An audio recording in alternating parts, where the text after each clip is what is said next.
Hey, hello everyone, this is Sonia. Welcome back again my another new video.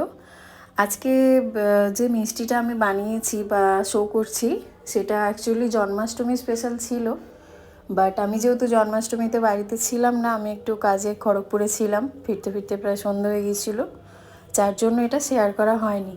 তো ভাবলাম সামনে তো অনেক পুজোই আসছে, তো এটা একটু শেয়ার করে দিই যাতে যদি কেউ বানাতে পারো। সো একটু ঘন করে দুধ নিয়েছিলাম, বেশ কিছুটা পরিমাণ, ওই 1 কাপ মতো আর কি, দিয়ে দুধটা ফুটে এলে ওর মধ্যে 250 গ্রাম মতো গ্রেট করা পনির দিয়েছি। পনিরটা দিয়ে বেশ কিছুক্ষণ নাড়াচাড়া করে 1 বাটি মতো চিনি দিয়েছি পরিমাণ মতো, আর 1 বাটি মতো গুঁড়ো দুধ দিয়েছি। তবে চিনির পরিমাণটা বেশি দেওয়ার দরকার নেই, যেহেতু গুঁড়ো দুধও মিষ্টি। দিয়ে ভালোভাবে এটাকে মিশিয়ে একটু নাড়াচাড়া দিতে থাকবো। তারপরে বেশ কিছুটা পরিমাণ কেশর দিয়ে দেব। অ্যাকচুয়ালি ফ্লেভারটা কিন্তু এই কেশর থেকেই আসবে, কালার বলো বা টেস্ট বলো। তো সেই ওয়াইজ কেশরটা একটু বেশি করে দিয়ে নাড়াচাড়া দিয়ে মোটামুটি এটাকে শুকিয়ে ফেলবো একদমই, মানে জল থাকবে না, কারণ যেহেতু এটাকে লাড্ডুর মতো তৈরি করব, তো জল থাকলে হবে না। দিয়ে একদম শুকিয়ে ফেলবো, ফেলে লাড্ডুর মতো পাকাবো, পাকিয়ে আর গুঁড়ো দুধের মধ্যে ডিপ করে নিলেই কিন্তু মিষ্টিটা রেডি। আচ্ছা, এবারে একটা কথা বলি, যারা যারা আমাদের মতো ফেসবুক বা এতে কাজ করছো, তারা কি করছো, এসে কমেন্ট করে যাচ্ছ আমাকে ফলো করো, আমি তোমাকে ফলো করব।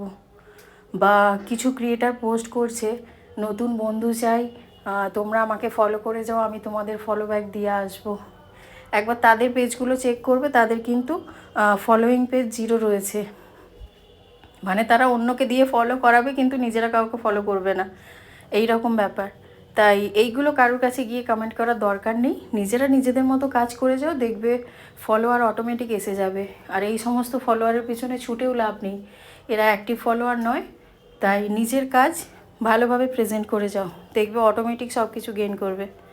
এনিওয়ে দেখো, মানে যে ডোটা হয়েছিল ওটাকে নামিয়ে রেখে একটু ঠান্ডা হতে আমি ওই লাড্ডুর শেপে হাতে করে গোল গোল করে বানিয়ে নিয়েছিলাম। এরপর একটা বাটিতে গুঁড়ো দুধ নিয়েছিলাম, নিয়ে জাস্ট ওই লাড্ডুটাকে একটু ঘুরিয়ে নিলেই কিন্তু ওটা কোট হয়ে যাবে। বেশি ডিপলি কোট দেওয়ার দরকার নেই, হালকা করে কোট দেবো। দিয়ে দেখো মিষ্টিগুলো একদম গোল গোল করে বানিয়ে নেবে, বা সাইজটা যে যার মতো করে বড় ছোট করতে পারো।